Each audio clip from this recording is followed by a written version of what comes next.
In 1964, a man sold shoes from the trunk of his car at high school track meets. He had no factory, no employees, no money. 6 decades later, his company would become worth more than $200 billion.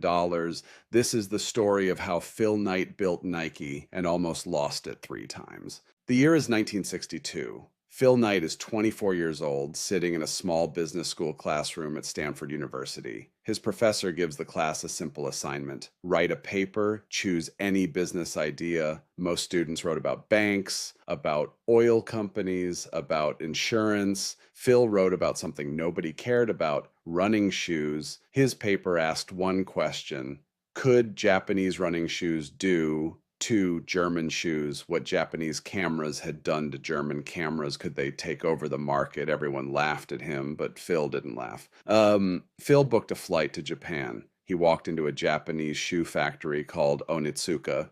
He told them he represented an American company called Blue Ribbon Sports. There was no Blue Ribbon Sports. He made it up on the spot. The Japanese executives shook his hand. They agreed to ship him shoes. Phil flew home with one suitcase full of samples and a deal that would change everything. Phil partnered with his old college coach, Bill Bowerman. Bowerman had one rule. He believed any athlete with a body could be transformed by the right shoes. The two men split the company 50-50. They had no store, no office, no advertising budget. So Phil drove from track meet to track meet across America, selling shoes from the back of his green Plymouth Valiant. By 1965, they had sold 8,000 pairs. But there was a problem. The Japanese factory wanted to cut Phil out. They wanted to sell directly to Americans without him. Phil panicked. He had built a business completely dependent on one supplier, and that supplier was about to destroy him. He had two choices: give up or build his own brand. He chose the second.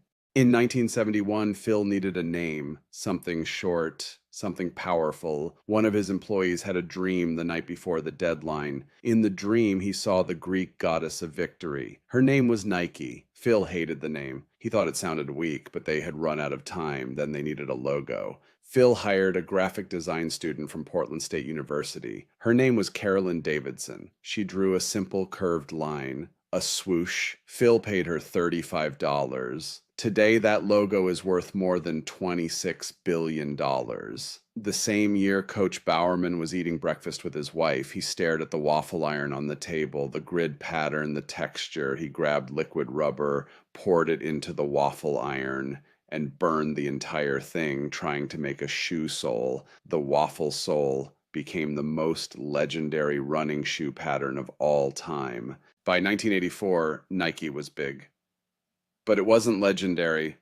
Adidas owned basketball, Converse owned basketball. Nike was an outsider. Then a young player from North Carolina entered the league. His name was Michael Jordan. Jordan didn't even want Nike. He wanted Adidas. But Phil's team made him an offer no other company would dare. They offered him his own shoe line, not endorsement, ownership of a product line with his name on it. The first year, the projection was $3 million in sales. The first month, they made $70 million. The first year, they made $126 million. Today, Nike sells 25 pairs of shoes every single second. The company makes over $50 billion in revenue every year. It sponsors the biggest athletes on earth. Phil Knight, the man who once sold shoes from his car, is now worth $35 billion.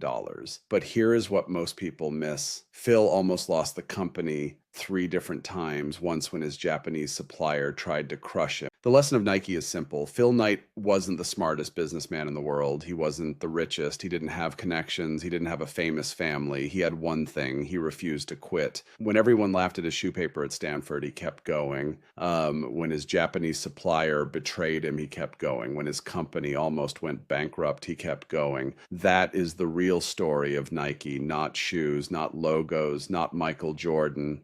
Just one man who refused to stop. If you enjoyed this story, subscribe for more business empires explained. Next week, the rise and fall of Kodak, how a company that invented the digital camera destroyed itself. See you then.